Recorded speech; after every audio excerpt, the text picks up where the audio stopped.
आज फिर मेरे देश में एक विपदा आई है और सुनो आज फिर से एक नन्ही सी जान उन दरिंदों के हाथों अपनी बलि दे आई है। उन दरिंदों के हाथों अपनी बलि दे आई है। कुरेदा जाता है उन जख्मों को मरहम की बजाय जब नमक लगाया जाता है। कुरेदा जाता है उन जख्मों को मरहम की बजाय जब नमक लगाया जाता है। और एक आह निकलती है अंदर से जब मेरे देश में इन बेटियों को यूं दबाया जाता है। जब मेरे देश में इन बेटियों को यूं दबाया जाता है। दोस्तों राम राम। आपने एक घटना सुनी होगी, 14 वर्ष की वो बच्ची फिर से दरिंदों के हाथों चढ़ गई। हमारे हरियाणा में बार बार ये घटनाएं होती आई हैं और बार बार हम इनसे उभरने की भी कोशिश करते हैं लेकिन नाकामयाब हो जाते हैं।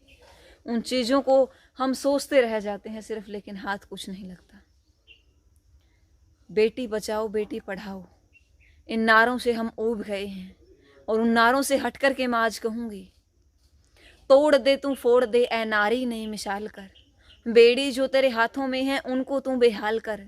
तुझको बेड़ी ने बांधा अब तक, अब तू बेड़ी को बांध ले। तेरे हिस्से की रोशनी को खुद आगे आके मांग ले। मल का मैला नर तेरा जो संहार करता है, लोक दिखावा ऊपरी मन से प्यार करता है, उसके लिए होना तेरा तलवार जरूरी है।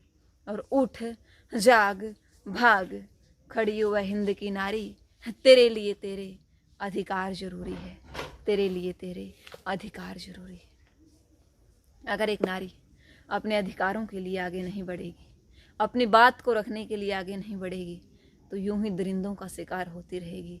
हम सरकार के भरोसे नहीं बैठ सकते, हम नीतियों के भरोसे नहीं बैठ सकते, हम कानून के भरोसे नहीं बैठ सकते। अगर ज़रूरत है तो आज सेल्फ डिपेंड होने की, उस बेटी के उन परिवारजनों के मैं हौसला देते हुए, उनके प्रति मेरी विनम्र भावनाएं अर्पित करते हुए मैं चाहूँगी कि अगर आप अपनी बेटी को अच्छी शिक्षा दे रहे हैं, आप अपनी बेटी को स्टैंडर्ड्स दे रहे हैं, तो स्टैंडर्ड के साथ साथ आप अपनी बेटी को एक सेल्फ डिपेंड के लिए कराटे की सुविधा भी दीजिए, ताकि आगे चलकर वो बेटी जब कोई दरिंदा उसको शिकार बनाने की कोशिश करे तो वो बेटी उसके खिलाफ एक्शन ले सके, उसको जवाब दे सके मौके पर ही, ताकि ये घटनाएं हमारे देश से घट जाए, बंद हो जाए, इन चीज़ों पर लगाम लगे।